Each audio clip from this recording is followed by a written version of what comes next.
Good morning student. पिछले class में हम लोग अल्डिहाइड एंड कीटोन का प्रिपरेशन कंप्लीट किए थे, फिजिकल प्रॉपर्टीज कंप्लीट किए थे और आज हम लोग केमिकल प्रॉपर्टीज स्टार्ट करेंगे। इस केमिकल प्रॉपर्टीज में सबसे फर्स्ट पार्ट है न्यूक्लियोफिलिक एडिशन रिएक्शन। दो पार्ट है, एक न्यूक्लियोफाइल और दूसरा एडिशन रिएक्शन। एडिशन यानी कि जुड़ेगा, तो अल्डिहाइड और कीटोन दोनों में कार्बोनिल ग्रुप प्रेजेंट होता है। कार्बोनिल ग्रुप यानी C डबल बॉन्ड O यहां तक। अब ये अल्डिहाइड होगा या कीटोन होगा, ये डिपेंड करता है कि इस कार्बोनिल ग्रुप के कार्बन एटम के साथ में कौन से दूसरे एटम या ग्रुप जुड़े हुए हैं। अगर इसके साथ एक हाइड्रोजन और दूसरी तरफ में हाइड्रोजन या अल्काइल हो तो उसे अल्डिहाइड कहेंगे, और अगर दोनों तरफ में अल्काइल ग्रुप लगा हो तो उसे कीटोन कहेंगे। अब यहां पर nucleophilic addition reaction, attacking reagent को दो पार्ट में बांटा गया है। एक को न्यूक्लियोफाइल कहा गया है, जो न्यूक्लियस लविंग होते हैं, इनके ऊपर नेगेटिव चार्ज होता है, ये ऑलरेडी इलेक्ट्रॉन रिच होते हैं, इसलिए वो उस जगह पर अटैक करेगा जहां इलेक्ट्रॉन का डिफिशियंसी है। दूसरा अटैकिंग रिएजेंट होता है इलेक्ट्रोफाइल, यानी कि जो इलेक्ट्रॉन लविंग होता है, जिनके पास इलेक्ट्रॉन का डिफिशियंसी होता है। तो हमें अभी जो टॉपिक दिया हुआ है वो न्यूक्लियोफिलिक एडिशन रिएक्शन यानी कि न्यूक्लियोफाइल ऐड होगा कार्बोनिल ग्रुप कंटेनिंग कंपाउंड यानी अल्डिहाइड और कीटोन में। तो न्यूक्लियोफाइल यानी कि नेगेटिव, ये उस जगह पर अटैक करेगा जहां पर इलेक्ट्रॉन का डिफिशियंसी होगा, यानी कि जो पॉजिटिव पार्ट होगा उस जगह पर अटैक करेगा। अब कार्बोनिल ग्रुप को अगर हम देखें तो यहां इस कार्बोनिल कार्बन एटम के पास में 3 सिग्मा बॉन्ड है और एक पाई बॉन्ड है। डबल बॉन्ड का मतलब है एक सिग्मा और एक पाई बॉन्ड, यानी कि अभी ये sp2 हाइब्रिडाइल कार्बन एटम है। और आपको पता होगा कि sp2 हाइब्रिडाइल कार्बन एटम का स्ट्रक्चर से ट्राइगोनल प्लैनर होता है। ये हो गया ट्राइगोनल प्लैनर। अब इसके मैकेनिज्म को समझते हैं। अब जब यहां अगर न्यूक्लियोफाइल अप्रोच करता है, न्यूक्लियोफाइल जिनके पास में नेगेटिव चार्ज होते हैं, कहां जुड़ेगा, कार्बन पर जुड़ेगा या ऑक्सीजन पर जुड़ेगा। अब इन दोनों की इलेक्ट्रोनेगेटिविटी को समझो। कार्बन और ऑक्सीजन में ऑक्सीजन का इलेक्ट्रोनेगेटिविटी ज्यादा है इन कंपेरिजन टू कार्बन, तो यहां का पाई बॉन्ड इसके ऊपर में शिफ्ट करेगा। अब जैसे ही इनके ऊपर में शिफ्ट करेगा तो ऑक्सीजन के ऊपर नेगेटिव चार्ज आएगा और कार्बन के ऊपर में पॉजिटिव चार्ज आएगा, यानी कि कार्बन के पास में इलेक्ट्रॉन का डिफिशियंसी हो गया। तो यहां माइनस होगा, यहां प्लस होगा, तो न्यूक्लियोफाइल सोचो किसके पास में जुड़ेगा, वहां जहां पॉजिटिव चार्ज होगा यानी कार्बन के पास। तो मैकेनिज्म में डिस्कस किए थे कि हम लोग एरो रिप्रेजेंट करते हैं इलेक्ट्रॉन रिच साइड से इलेक्ट्रॉन डिफिशिएंट साइड की तरफ, यानी कि ये न्यूक्लियोफाइल इस कार्बन से जुड़ेगा। अब जैसे ही ये जुड़ेगा एडिशन रिएक्शन पर, तो इनका हाइब्रिडाइजेशन चेंज हो जाता है। अब ये ऑक्सीजन के ऊपर में पेयर ऑफ इलेक्ट्रॉन आ गया, माइनस चार्ज आ गया, इस जगह पर यहां न्यूक्लियोफाइल अटैक किया और यहां ये ग्रुप आ गया। पहले इनका सिर्फ ट्राइगोनल प्लैनर था क्योंकि इसका हाइब्रिडाइजेशन sp2 था, लेकिन अब जब ये ग्रुप अटैच हो गया तो इनका टेट्राहेड्रल ज्योमेट्री हुआ और यहां हाइब्रिडाइजेशन इनका sp3 हो गया। तो यानी कि न्यूक्लियोफिलिक एडिशन रिएक्शन से कार्बोनिल कार्बन एटम का हाइब्रिडाइजेशन sp2 से sp3 में चेंज करता है और ज्योमेट्री ट्राइगोनल प्लैनर से टेट्राहेड्रल में चेंज करता है। अब थोड़ा सा इनके रिएक्टिविटी के बारे में बात करते हैं। यहां जब ये ट्राइगोनल प्लैनर है तो इस कंडीशन में याद करो, यहां बॉन्ड एंगल का वैल्यू 120 डिग्री होता है और न्यूक्लियोफाइल एडिशन रिएक्शन से अब इनके बॉन्ड एंगल का वैल्यू 109.5 डिग्री के अप्रॉक्स है। 109 डिग्री 28 होगा क्योंकि टेट्राहेड्रल में बॉन्ड एंगल वैल्यू 109.5 होता है, यानी न्यूक्लियोफिलिक एडिशन रिएक्शन से इनके बॉन्ड एंगल का वैल्यू रिड्यूस कर गया है, घट गया है ट्राइगोनल प्लैनर से। अब यहां कार्बोनिल ग्रुप के पास में बॉन्ड एंगल का वैल्यू 120 डिग्री है। अब रिएक्टिविटी दो फैक्टर पर डिपेंड करता है, एक कहा जाता है इलेक्ट्रॉनिक फैक्टर और दूसरा कहा जाता है अस्टेरिक फैक्टर। अब इन दोनों को समझते हैं, इलेक्ट्रॉनिक फैक्टर क्या है और अस्टेरिक फैक्टर क्या है। अस्टेरिक हिंड्रेंस हम लोग समझे हैं, उसी से रिलेटेड है यहां पर reactivity of nucleophilic addition reaction, nucleophilic addition reaction, addition reaction. आप एनसीईआरटी बुक देखना, वहां पर भी इनके लिए स्टेटमेंट दिया हुआ है, उसको भी थोड़ा समझने की कोशिश करना है। पहले हम लोग इलेक्ट्रॉनिक इफेक्ट के बारे में बात करते हैं। इलेक्ट्रॉनिक इफेक्ट, इलेक्ट्रॉनिक इफेक्ट में एक टर्म आता है इंडक्टिव इफेक्ट, इंडक्टिव इफेक्ट, इसी को हम लोग आई इफेक्ट भी कहते हैं। आपको पता है कि alkyl group positive inductive effect show करता है, यानी कि अगर कहीं पर भी अल्काइल ग्रुप प्रेजेंट है तो ये प्लस आई इफेक्ट शो करता है, पॉजिटिव आई इफेक्ट। अगर हम लोग फॉर्मल्डिहाइड को ले लें HCHO, तो यहां पर ये कार्बोनिल ग्रुप के साथ में दो हाइड्रोजन एटम जुड़ा हुआ है, दो हाइड्रोजन एटम। यहां इनका इंडक्टिव इफेक्ट वैल्यू 0 और यहां पर भी इनका इंडक्टिव इफेक्ट वैल्यू 0 होगा। अगर RCHO यानी अदर एल्डिहाइड ले तो यहां इस कार्बोनिल ग्रुप के साथ में एक अल्काइल ग्रुप जुड़ा हुआ है और दूसरा हाइड्रोजन ग्रुप जुड़ा हुआ है। इस अल्काइल ग्रुप में ये पॉजिटिव इंडक्टिव इफेक्ट शो करता है, प्लस आई इफेक्ट शो करता है। यहां इंडक्टिव इफेक्ट का वैल्यू 0 था, इस जगह पर हम लोग कर देते हैं प्लस आई इफेक्ट।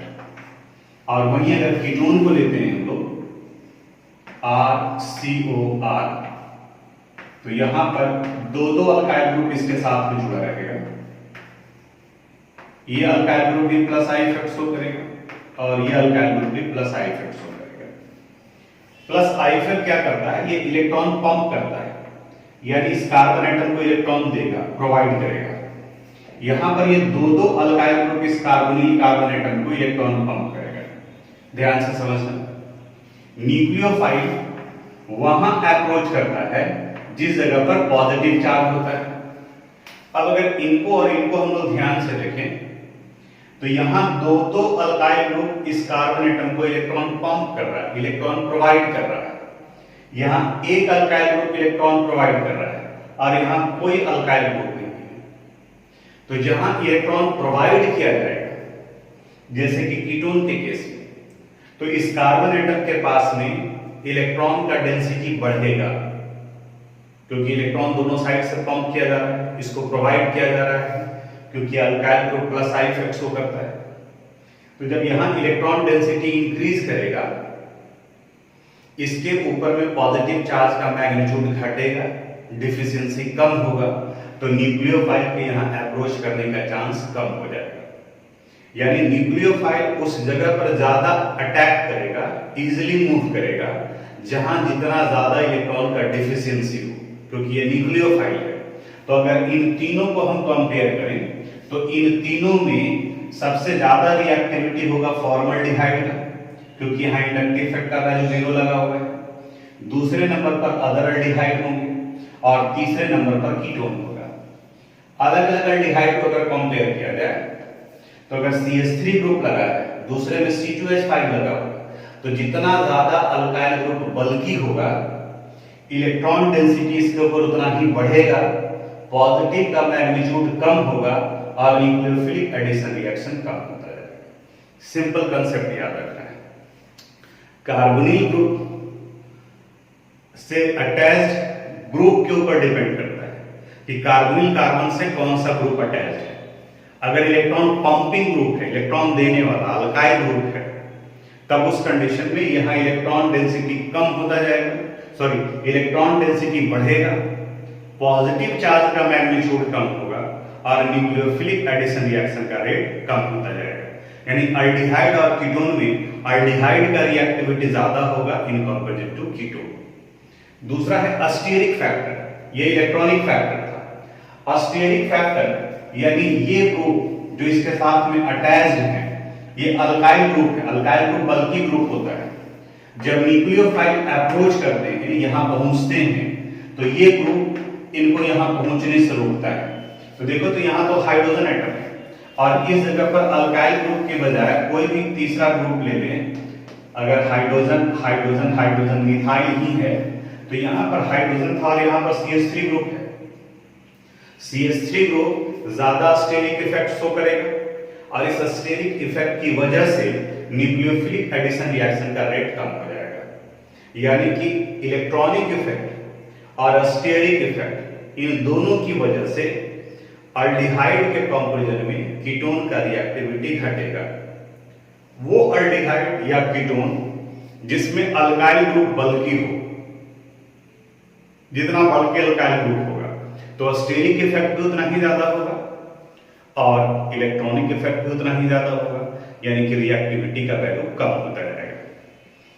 लेकिन अगर हम लोग बेंजल्डिहाइड को कंसीडर करें तो बेंजल्डिहाइड में प्लस आर इफेक्ट शो करता है, यानी positive resonance effect. 11th class में पढ़ना था, वहां बात किए होंगे C डबल बॉन्ड O और ये H और ये जुड़ा हुआ है बेंजीन रिंग के साथ में। स्टेरिक इफेक्ट ये प्रोड्यूस कर रहा है, बल्कि ग्रुप लगा हुआ है, यानी एल्डिहाइड के कंपैरिजन में स्टेरिक इफेक्ट की वजह से इसका वैल्यू जो है वो रिएक्टिविटी वैल्यू जो है वो घटेगा क्योंकि ये बल्कि ग्रुप लगा है। दूसरा, कार्बन और ऑक्सीजन में ऑक्सीजन का इलेक्ट्रोनेगेटिविटी ज्यादा होता है, तो यहां का इलेक्ट्रॉन जैसे ही ये यहां शिफ्ट करेगा, इसे बैलेंस करने के लिए इस जगह का इलेक्ट्रॉन यहां शिफ्ट करता है, यानी रेजोनेंस स्ट्रक्चर में। तो अगले स्टेप में क्या बन जाएगा, ऑक्सीजन माइनस चार्ज यहां पर आएगा, ये कार्बन, ये हाइड्रोजन, इस जगह पर ये डबल बॉन्ड बन जाएगा, पार्शियल डबल बॉन्ड, और ऑर्थो पोजीशन पर यहां पॉजिटिव चार्ज आ गया, बाकी का बॉन्ड उसी तरह से है। अगले स्टेप में ये बॉन्ड यहां शिफ्ट करेगा, अब जैसे ही यहां शिफ्ट करेगा तब इस जगह पर डबल बॉन्ड और इनकी जगह पर पॉजिटिव चार्ज आएगा, यानी अगले स्टेप में यहां O minus C H double bond, यहां डबल बॉन्ड बन गया, इस जगह पर पॉजिटिव चार्ज। अब फिर याद आ रहा होगा ये बॉन्ड यहां शिफ्ट करेगा, यानी इस जगह पर डबल बॉन्ड आएगा, तो अगले रेजोनेंस स्ट्रक्चर में O माइनस C H, यहां ये बेंजीन रिंग, यहां डबल बॉन्ड, यहां भी डबल बॉन्ड और इस जगह पर पॉजिटिव चार्ज, यहां डबल बॉन्ड है। नेक्स्ट स्टेप में यहां का ये डबल बॉन्ड यहां शिफ्ट करेगा, ये डबल बॉन्ड होगा और इस जगह पर सब जगह पर पेयर ऑफ इलेक्ट्रॉन डेवलप किया है बॉन्ड के शिफ्टिंग की वजह से। तो अब अगले स्टेप में ये पेयर ऑफ इलेक्ट्रॉन यहां शिफ्ट करेगा, यानी कि अब ये स्ट्रक्चर पहले वाले स्ट्रक्चर के जैसा हो गया, H double bond double bond double. अब इन देखो हम लोग हेलोरिन का रेजोनेंस स्ट्रक्चर पढ़े, फिनॉल का रेजोनेंस स्ट्रक्चर पढ़े, मिथॉक्सीबेंजीन का रेजोनेंस स्ट्रक्चर पढ़े और अभी ये बेंजल्डिहाइड का रेजोनेंस स्ट्रक्चर है। दोनों को गौर से देखिए, कुछ डिफरेंस समझ में आ रहा है।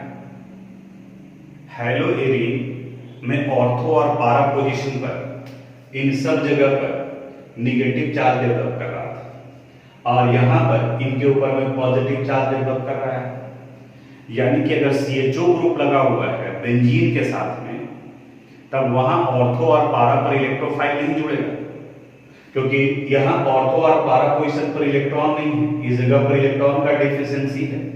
आगे हम लोग पढ़ेंगे ये ऑर्थो हो गया, ये पारा हो गया, ऑर्थो हो गया, तो हम न्यूक्लियोफाइल जोड़ सकते हैं, न्यूक्लियोफिलिक सब्स्टिट्यूशन रिएक्शन हो सकता है। पहला पार्ट ये। दूसरा ये कि यहाँ इस बेंजीन में इस रेजोनेटिंग स्ट्रक्चर की वजह से ये कार्बोनिल ग्रुप के ऊपर में पॉजिटिव चार्ज डेवलप नहीं कर पाता है, क्योंकि पॉजिटिव यहाँ डेवलप करेगा तभी न्यूक्लियोफाइल आएगा और पॉजिटिव वहां की जगह पर कहां डेवलप कर गया, बेंजीन रिंग में डेवलप कर गया। इस वजह से न्यूक्लियोफिलिक एडिशन रिएक्शन स्लो होता है बेंजल्डिहाइड में in comparison to aliphatic aldehyde. अब इन तीनों पार्ट को मिलाते हैं, फिर से ध्यान से सुनिए। एल्डिहाइड के कंपैरिजन में कीटोन का न्यूक्लियोफिलिक एडिशन रिएक्शन का रेट रिएक्टिविटी स्लो होता है ड्यू टू इलेक्ट्रॉनिक इफेक्ट यानी inductive effect as well as steric effect. दो एल्डिहाइड को अगर कंपेयर करें, एक एलिफैटिक और दूसरा एरोमेटिक यानी कि बेंजल्डिहाइड, तो एलिफैटिक एल्डिहाइड का रिएक्टिविटी फास्ट होगा इन कंपैरिजन टू बेंजल्डिहाइड, दोनों रीजन यहां पर भी। बेंजीन रिंग रेजोनेंस इफेक्ट की वजह से, पॉजिटिव रेजोनेंस इफेक्ट की वजह से कार्बन के ऊपर के पॉजिटिव चार्ज के मैग्नीट्यूड को रिड्यूस कर देता है। और दूसरा, बेंजीन का स्ट्रक्चर अल्काइल ग्रुप से बड़ा है, C6H6 ग्रुप लगा हुआ है, तो स्टेरिक रीजन भी इसकी रिएक्टिविटी को कम करता है। अब अगर हम लोग एक तरफ में बेंजीन ले लें और दूसरी तरफ में, तो दूसरा फैक्टर भी काम करेगा। जैसे अगर आपसे पूछा जाए ये बेंजल्डिहाइड है, तो बेंजल्डिहाइड का स्ट्रक्चर ये हो गया, C डबल बॉन्ड O और H, और दूसरी जगह पर हम लोग कीटोन ले लेते हैं, यहां C डबल बॉन्ड O और CH3। अब इन दोनों में पूछा गया कि इनका रिएक्टिविटी फास्ट होगा, तो आपको दिख रहा है यहां पर एक मिथाइल ग्रुप है, यहां हाइड्रोजन है, तो इनका रिएक्टिविटी फास्ट होगा इसके कंपैरिजन में। वहीं अगर इसकी जगह पर एक और बेंजीन रिंग जोड़ दें तो रिएक्टिविटी का वैल्यू और कम हो जाएगा। तो ये रिएक्टिविटी से रिलेटेड था, जिसको आपको ध्यान में रखना है। ये अभी जो बताया, इसको एक बार फिर से आप वीडियो देखोगे और एनसीईआरटी का बुक का रीडिंग डालोगे, जो मेन पॉइंट है वो 2-3 बार हम रिपीट कर दिए कि अल्डिहाइड के कंपैरिजन में कीटोन का रिएक्टिविटी कम होगा। दो अल्डिहाइड या दो कीटोन को कंपेयर किया जाए, जिसमें जितना बल्की अल्काइल ग्रुप होगा उसका रिएक्टिविटी उतना ही कम होगा। अगर एलिफैटिक पार्ट को एरोमेटिक से कंपेयर किया जाए, तो एरोमेटिक अल्डिहाइड हो या कीटोन हो, उसका रिएक्टिविटी कम होगा in comparison to aliphatic aldehyde और कीटोन। बस इतना ही याद रखना है रिएक्टिविटी से रिलेटेड। एक आध क्वेश्चन आपको एनसीईआरटी में इससे रिलेटेड मिलेगा भी। तो जहां डायग्राम रेजोनेंस स्ट्रक्चर का बनाए हैं, इसको भी आप नोट कर लीजिएगा। अब हम लोग को रिएक्टिविटी पढ़ना है अल्डिहाइड और कीटोन का, यानी कार्बोनिल ग्रुप का हाइड्रोजन साइनाइड के साथ। अल्डिहाइड हो या कीटोन हो, दोनों में कार्बोनिल ग्रुप होगा, ये C डबल बॉन्ड O हो गया, और इनका रिएक्शन करा रहे हैं HCl के साथ, हाइड्रोजन साइनाइड के साथ। रिवर्सिबल नेचर का होता है, अगर याद नहीं है, आप सिंगल एरो भी दे रहे हैं तो उसकी वजह से गलत नहीं होना चाहिए। HCl का आयोनाइजेशन करो, HCl का आयोनाइजेशन हो गया H प्लस Cn माइनस, यानी कि H पॉजिटिव हो गया और Cn माइनस नेगेटिव हो गया। न्यूक्लियोफिलिक पार्ट Cn है। कार्बोनिल ग्रुप में ये बॉन्ड इसके पास शिफ्ट करेगा, तो ऑक्सीजन पर नेगेटिव चार्ज डेवलप करेगा और कार्बन पर पॉजिटिव चार्ज, और हाइड्रोजन साइनाइड में H प्लस और Cn माइनस के फॉर्म में। अब आपको यहां से दिख रहा होगा कि कौन कहां अटैक करेगा। कार्बन पर पॉजिटिव है तो यहां इसके साथ Cn जुड़ेगा और ऑक्सीजन पर हाइड्रोजन जुड़ेगा। यानी कि अगले स्टेप में जब आप प्रोडक्ट लिखोगे तो यहां पर हम लोग लिखते हैं कार्बन, इस जगह पर आ गया ये OH और दूसरी जगह पर आ गया ये Cn। इसे साइनोहाइड्रिन कहते हैं, cyanohydrin. It means aldehyde and ketone react with hydrogen cyanide to form corresponding cyanohydrin, यानी कि एक Cn ग्रुप इसके साथ में जुड़ जाएगा। अब जो भी आप अल्डिहाइड और कीटोन लेते हैं, जैसे अगर HCHO लेते हो तो स्ट्रक्चर जैसे मर्जी वैसे आप लिख सकते हैं, इस तरीके से भी लिख सकते हो, प्लस HCl, ये रिएक्ट कर फॉर्मेशन कर लिया HCHOH और यहां पर आ गया ये Cn। वहीं अगर आप CH3CHO लेते हो, एसिटल्डिहाइड, ऐसे भी लिख सकते हैं आप, CH3C double bond O H और प्लस HCl। नेक्स्ट स्टेप में O को OH में कन्वर्ट कर देना है, तो CH3C OH H और यहां Cn। वहीं अगर कीटोन लेते हैं लाइक CH3COCH3, एसीटोन कहा जाता है इसे, CH3C डबल बॉन्ड O और CH3 प्लस HCl, ये कंबाइंड कर फॉर्मेशन करेगा CH3C OH, यहां CH3 और इस जगह पर ये C। तो ये एडिशन रिएक्शन से ये प्रोडक्ट का फॉर्मेशन किया है, रिएक्शन विद हाइड्रोजन साइनाइड, तो इनको आपको नोट कर लेना है। सेकंड केमिकल प्रॉपर्टी है reaction with sodium hydrogen sulphide, यानी यहां भी कार्बोनिल ग्रुप का न्यूक्लियोफिलिक एडिशन रिएक्शन कराना है। सोडियम हाइड्रोजन सल्फाइड NaHSO3 ये है, ये भी रिवर्सेबल बिहेवियर शो करते हैं। ये मैच करेगा Na+HSO3- यानी ऑक्सीजन के ऊपर में माइनस चार्ज आता है, तो कार्बन के साथ में वो पार्ट जुड़ेगा, जैसे यहाँ कार्बन के साथ में जुड़ रहे हैं तो ये पार्ट हो गया SO3H, और यहाँ Na के ऊपर में प्लस है तो ये ऑक्सीजन के साथ जुड़ेगा यानी ONA। इसी में एक स्टेप और होता है जिसे प्रोटॉन ट्रांसफर कहा जाता है, यानी यहां से यहां ये प्रोटॉन ट्रांसफर करेगा, तो प्रोटॉन यानी कि H+, तो ये H यहाँ और ये Na, इन दोनों के बीच में शिफ्टिंग होता है स्टेबिलिटी को लेकर के, तो यहाँ ये कन्वर्ट कर जाएगा SO3Na और ये पार्ट हो जाएगा OH। अब ये ध्यान रखना कि इन दोनों में से अल्डिहाइड और कीटोन अलग अलग प्रोडक्ट देता है। अल्डिहाइड के लिए ये रिएक्शन प्रोडक्ट आता है फाइनल, और कीटोन के केस में ये प्रोडक्ट आता है लेफ्ट हैंड साइड। थोड़ा सा एनसीईआरटी बुक भी देखें, यहाँ पर भी एस्टेटिक रीजन को ही समझाया है।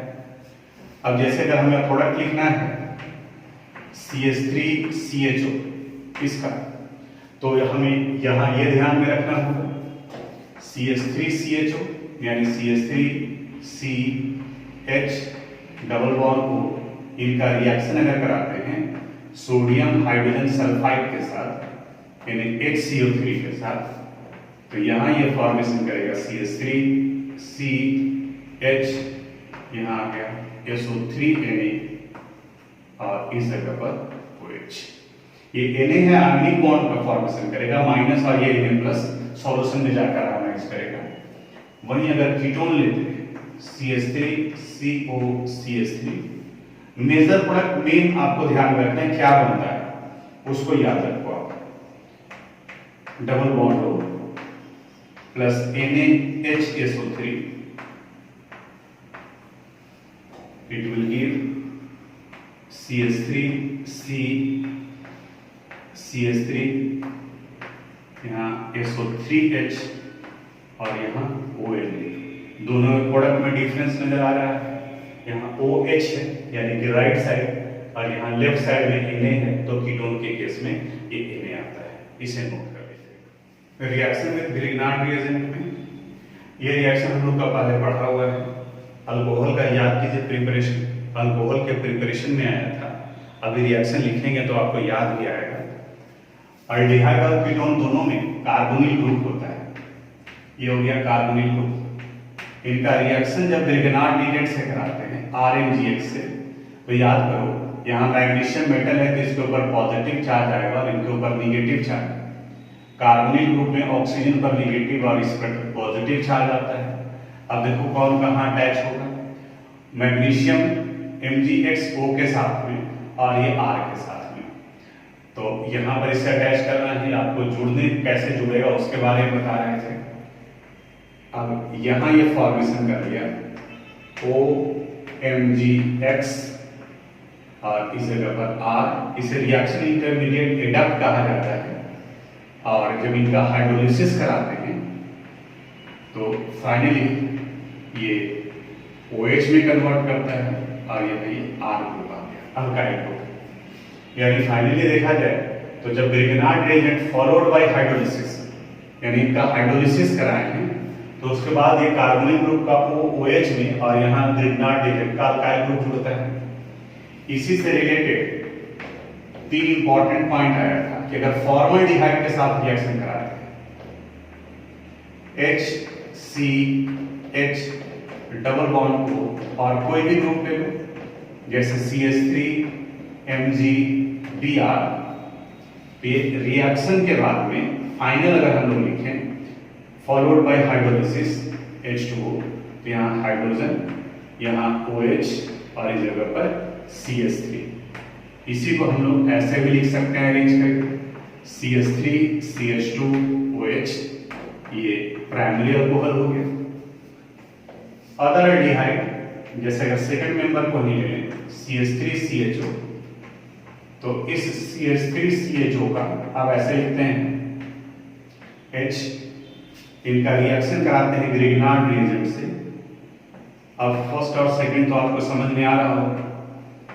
फर्स्ट CH3MgBr और फिर फाइनली इनका हाइड्रोलिसिस कराते हैं, तो ये CH3 यहाँ जुड़ेगा, तो ये फॉर्मेशन कर लिया CH3COH और ये CH3, यहाँ हाइड्रोजन है, ये सेकेंडरी अल्कोहल हो गया। वहीं अगर कीटोन के साथ रिएक्शन कराते हैं CH3COCH3 के साथ, इसके रिएक्शन को लिखते हैं CH3C डबल बॉन्ड O और CH3 अंडर सिमिलर कंडीशन दोनों में, यहाँ ये फॉर्मेशन करेगा CH3COH CH3 और नीचे में भी CH3, यानी ये कौन सा अल्कोहल आ गया? टर्शियरी। अब आप याद करो, अगर लग रहा है कि नहीं पढ़ा हुआ है तो अल्कोहल का प्रिपरेशन आप याद पलट करके देख लीजिए। अगर समराइज फॉर्म लिखे हैं तो वहां पर भी आप देखिए, तो वहां आया था कि formaldehyde give primary alcohol, other aldehyde give secondary alcohol, while ketone give tertiary alcohol. दो स्टेप में होता है। फर्स्ट स्टेप में ग्रिग्नार्ड एजेंट के साथ रिएक्शन इंटरमीडिएट एडप्ट का फॉर्मेशन करता है, which on hydrolysis result the formation of alcohol. तो ये न्यूक्लियोफिलिक एडिशन रिएक्शन का थर्ड पार्ट था, आप इसको नोट कर लो। रिएक्शन विथ अल्कोहल ये न्यूक्लियोफिलिक एडिशन रिएक्शन का फोर्थ पार्ट है, यानी यहाँ पर भी कार्बोनिल ग्रुप के साथ में रिएक्शन कराएंगे, अल्डिहाइड हो या कीटोन हो, ये कार्बोनिल ग्रुप है, इनका रिएक्शन कराते हैं हम लोग अल्कोहल के साथ में। अब यहाँ अगर आप लोग देखे होंगे तो उसमें बताया गया है कि अगर अल्डिहाइड का रिएक्शन कराते हैं तो वहां एसिटल बनता है, और कीटोन का रिएक्शन कराते हैं तो वहां कीटल का फॉर्मेशन होता है। तो इसे स्टार्टिंग में उसी तरीके से लेकर चलते हैं, जैसे अल्डिहाइड हो गया RCHO CH double bond O, और इनका रिएक्शन करा रहे हैं हम लोग अल्कोहल से R-OH से in the presence of hydrogen chloride, यानी HCl के प्रेजेंस में। अब जरा इस अल्कोहल को देखो कैसे आयनाइज करेगा, R के ऊपर में प्लस चार्ज और OH के ऊपर में माइनस चार्ज, यानी कि OH जुड़ेगा ये कार्बन के साथ में और ये R जुड़ेगा ऑक्सीजन के साथ में, यानी ये फॉर्मेशन कर लिया RCH, यहाँ ये आ गया OR- और इस जगह पर बन गया OH। इन्हें हेमी एसिटल कहा जाता है। हेमी का मतलब हाफ होता है, तो ये हाफ अल्कोक्साइड ग्रुप लगा इसलिए हेमी एसिटल कहा गया। ये फिर फर्दर रिएक्ट करता है वन मोर अल्कोहल से R-OH से, और फिर यहां पर भी जब ये R-OH के साथ में रिएक्ट करेगा तो ये OH एक H2O का फॉर्मेशन करेगा और R यहां जुड़ेगा, यानी इस जगह पर ये फॉर्मेशन कर लिया RCH, यहां भी OR- और इस जगह पर भी OR-, इसे कहा जाता है एसिटल। वही कीटोन यानी कि RCOR, इनका रिएक्शन जब कराते हैं, यहां एग्जांपल भी दिया हुआ है इथाइलिन ग्लाइकॉल का। Ethylene glycol CH2OH CH2OH CH2OH CH2OH under acidic medium यानी हाइड्रोक्लोरिक एसिड के प्रेजेंस में, तो ये एक साइक्लिक कंपाउंड कीटल का फॉर्मेशन करता है।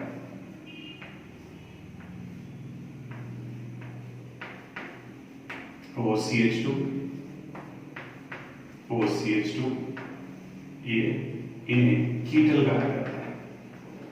तो रिएक्शन याद रखिए, कई जगह पर जो है वो सिंपल आप रिएक्शन को ध्यान में रखो कि ये किसके साथ में किनका फॉर्मेशन करता है। तो ये D था रिएक्शन भी था। न्यूक्लियोफिलिक एडिशन रिएक्शन के लास्ट रिएक्शन में आ गए हम लोग addition of ammonia and its derivative, और इसमें कई रिएक्शन है, आप एनसीईआरटी बुक जरूर देखिएगा, उसमें एक टेबुलर फॉर्म में दिया हुआ है और उसी टेबुलर फॉर्म को आपको इक्वेशन में कन्वर्ट करना है। करता क्या है प्रोसेस, पहले ये समझ लो। यहां बताता है कि addition of ammonia and its derivative, aldehyde और कीटोन दोनों में ये कार्बोनिल ग्रुप है, इनका रिएक्शन जब अमोनिया या डेरिवेटिव ऑफ अमोनिया के साथ कराते हैं, यहां ये Z दिया हुआ है, Z अमोनिया का फार्मूला NH3 होता है। अभी सब कुछ समझाएंगे भी एक एक करके। रिएक्शन में क्या होगा, यहां से इसका O हम डायरेक्ट लिख रहे हैं, आप बुक में देखेंगे तो 2 स्टेप में दिखाया है, लेकिन हमें जिससे मतलब है यहां से O और यहां से H2 को बाहर कर दो, और बाकी का जो रेस्ट पार्ट है इसके साथ में कंबाइन कर देंगे, यानी कि यहाँ C डबल बॉन्ड N और ये Z और Y प्रोडक्ट यहाँ क्या निकल गया, H2 निकल गया।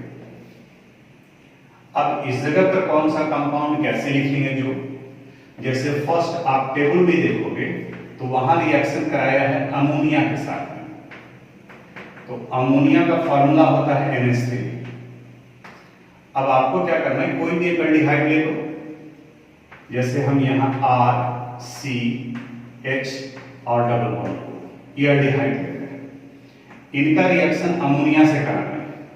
मेन जो आपको ध्यान देना है वो ये, जैसे अगर आप NCERT बुक का टेबल देखोगे तो Z की जगह पर यहाँ H लिखा हुआ है अमोनिया के लिए, यानी कि जहां Z है उस जगह पर आपको H कर देना है। ये H देखो NH3 है, तो आपको जो फार्मूला नहीं पता है वो भी समझ में आ गया कि आगे का पार्ट NH2 है और यहाँ Z की जगह पर बाकी के जो NCERT बुक में दिया हुआ पार्ट है उसको लिख लेना है। तो अमोनिया में H लिखा हुआ था तो इसको हम H कर दिए। अब इसके बाद में अगले स्टेप में जैसे ही लिख लिए तो प्रोडक्ट बन गया, यहां से O को रिमूव कर दो और यहां से H2 को रिमूव कर दो। अब ये कन्वर्ट कर गया R C H double bond NH और प्लस बाई प्रोडक्ट यहां क्या बन जाएगा, H2 इमीन का फॉर्मेशन हो गया। कोई भी दूसरा पार्ट आप ले सकते हैं। अमाइन ले तो कोई भी अमाइन हो सकता है, मीथेनामाइन यानी अल्काइल ग्रुप जुड़ा होता है। अब आपको फार्मूला नहीं याद आ रहा है, कोई बात नहीं, आप टेबल देखो, तो टेबल में देखोगे तो Z की जगह पर वहां R दिया हुआ है। तो जैसे NH3 के लिए फार्मूला था, अमोनिया के लिए NH3 था, तो अब यहां पर R जोड़ देना है, तो अमाइन का फार्मूला हो जाएगा RNH2, यानी कि H2 तो रहेगा ही, Z की जगह पर सिर्फ क्या डाल दिया, R डाल दिया। अब इसके बाद में इनका रिएक्शन लिखते हैं, R C H double bond को इसको इस फॉर्मेट पर लिखना है RNH2, तो यहाँ लिखेंगे H2NR। अब कोई भी हो सकता है ये मिथाइल ग्रुप। अगले स्टेप में आ गया R C H double bond NR और बाई प्रोडक्ट बन गया H2O। इसे इमीन कहा जाता है और इसे आप देखेंगे तो इन्हें स्किप्स बेस कहा जाता है। बहुत इंपॉर्टेंट रिएजेंट है और नेमिंग इनका इस अल्काइल ग्रुप के नेचर पर डिपेंड करेगा कि कौन सा है। फिर थर्ड है हाइड्रोक्सी अमाइन। हाइड्रोक्सी अमाइन, अब हाइड्रोक्सी अमाइन का फार्मूला आपको नहीं पता है, तो एक तो NH2 दिख रहा है आपको, और हाइड्रोक्सिल अमाइन में NCERT का बुक देखो। अभी आप अपने सामने में NCERT बुक रख करके उसके बाद फिर वीडियो को देखो, तो NH2 सब में रहेगा। अब हाइड्रोक्सिल अमाइन में Z की जगह पर OH है, तो यहां पर फार्मूला में आप लिखोगे NH2 और ये OH, दूसरे वाले में जोड़ दिए थे R ग्रुप, यहां पे जोड़ दिए थे H। अब ये हाइड्रोक्सिल अमाइन का रिएक्शन कराना है इस तरीके से, फिर हो गया R C H double bond को, और यहां पर इसे कैसे लिखना है, H2NZ के फॉर्म में, तो H2N और Z की जगह पर OH, तो H2NOH, यहां से H2 और यहां से O रिमूव कर दो, R C H double bond NOH और प्लस H2O। इन्हें ऑक्साइन कहा जाता है, ये ऑक्साइन हो गए। इसको नोट करो, फिर कुछ और बताते हैं। अमोनिया के डेरिवेटिव में भी 3 कंप्लीट किए, 4th पर आते हैं।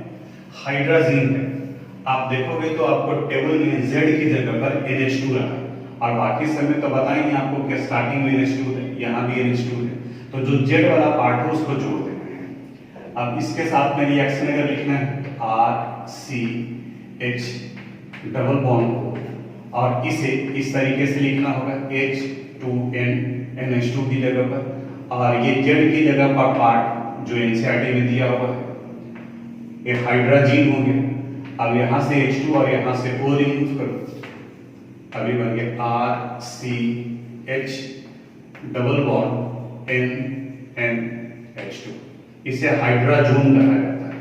हाइड्रोजन से फॉर्मेशन हो गया हाइड्रोजन का।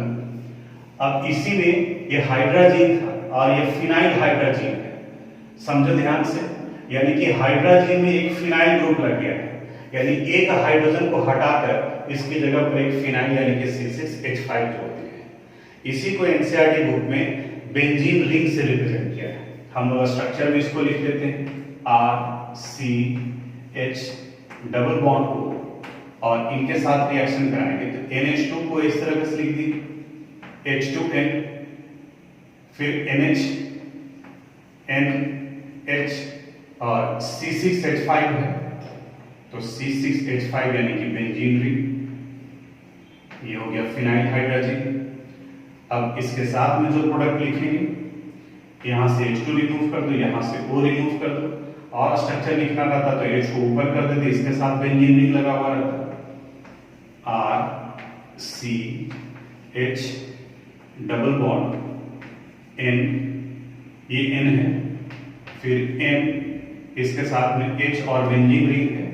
जैसे आपको लिखना है, अगर यहाँ H कर दिए तो यहाँ भी आप बेंजीन रिंग लिख सकते हैं, H को ऊपर में भी डाल सकते हैं, यहाँ भी डाल दिए, और यहाँ ये बेंजीन रिंग कर दिए।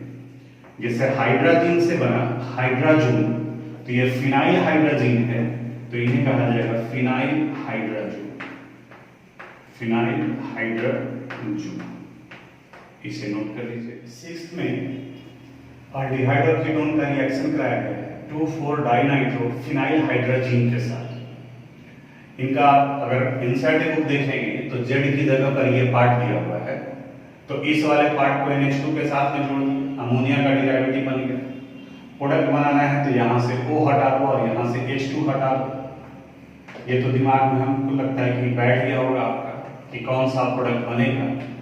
डबल बॉन्ड यहाँ NH ऊपर नीचे कहीं पर भी आप लिख सकते हो, ये मैटर नहीं करता है। NH लिखो, HN लिखो। हाँ, अगर रीजन सही सही पे समझ में आना चाहिए तो ये हाइड्रोजन को ऊपर कर दो आप, क्योंकि बेंजीन जो है नाइट्रोजन से जुड़ेगा, हाइड्रोजन से नहीं जुड़ेगा।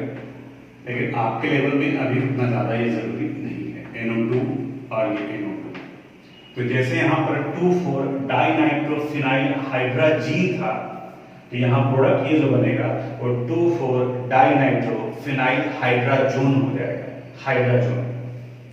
यहाँ सेमी कार्बाइड में ये स्ट्रक्चर है, Z की जगह पर आप देखेंगे तो ये पार्ट दिया हुआ है यहाँ। अब जब इसका रिएक्शन कराएंगे RCH डबल बॉन्ड को, इसको लिखना होगा इस तरीके से, यहाँ H2N, बाकी का ये पार्ट NHC को आप बुक में देखोगे तो इसको एक्सपेंड कर दिया है, तो कार्बोनिल ग्रुप है CO और NH2। आपको एक क्वेश्चन इंटेक्स का देंगे उसमें भी ये पार्ट दिया हुआ है, तो यहाँ से H2 हटाएंगे और यहाँ से O, देखो इधर भी NH2 है, इधर भी NH2 है, लेकिन रिमूव कहाँ से होगा तो सेमी कार्बाइड का इधर हाइड्रोजन वाला जो पार्ट होता है वहां से हाइड्रोजन रिमूव होता है। यानी कि अगले स्टेप में ये प्रोडक्ट बन जाएगा RCH double bond N HC double bond O और NH2। तो सेमी कार्बाइड से बना सेमी कार्बाजोन, तो यहाँ उसको आप नोट कर लीजिएगा। ये न्यूक्लियोफिलिक एडिशन रिएक्शन से था। तो आज केमिकल प्रॉपर्टीज हम लोग पढ़े न्यूक्लियोफिलिक एडिशन रिएक्शन से, सारा पार्ट एक्सप्लेन किए हैं, और इससे रिलेटेड इंटेक्स का 2 क्वेश्चन है 12.4 और 12.5। 12.4 में आपको अरेंज करना है रिएक्टिविटी के अनुसार से। रिएक्टिविटी बताया है, अल्डिहाइड और कीटोन में सबसे ज्यादा रिएक्टिविटी अल्डिहाइड का होगा, उससे कम कीटोन का होगा। अगर एरोमेटिक पार्ट से जोड़ा जाए तो एलिफैटिक के कंपैरिजन में एरोमेटिक का रिएक्टिविटी कम होगा। जितना बल्कि अल्काइल ग्रुप होगा रिएक्टिविटी उतना ही कम होगा। इतना ही पॉइंट ध्यान रखना। 12.4 बन जाएगा, और 12.5 बस यही रिएक्शन कंप्लीट करना है, यानी इस तरीके से ये दिया हुआ रहेगा, इसको ऐसे अरेंज कर लेना है, कार्बोनिल ग्रुप का O और बाकी का अमोनिया के डेरिवेटिव्स का H2 ग्रुप को रिमूव करना है, फाइनल प्रोडक्ट ये हो जाएगा। कौन क्या है, जैसे ये सेमी कार्बाजोन हो गया, ये 2,4-डाइनाइट्रोफिनाइल हाइड्राजोन हो गया, ये इसका नाम यहाँ आपको लिख लेना चाहिए, यहाँ लिख देते हैं हम 2,4-डाइनाइट्रोफिनाइल हाइड्राजोन, फिनाइल हाइड्राजोन, और ये सेमी कार्बाजाइड से बना सेमी कार्बाजोन।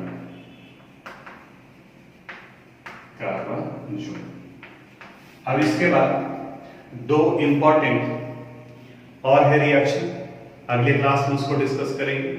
रिडक्शन है, ऑक्सीडेशन है, और फिर इंपॉर्टेंट निम रिएक्शन में aldol condensation, cross aldol condensation, Cannizzaro reaction.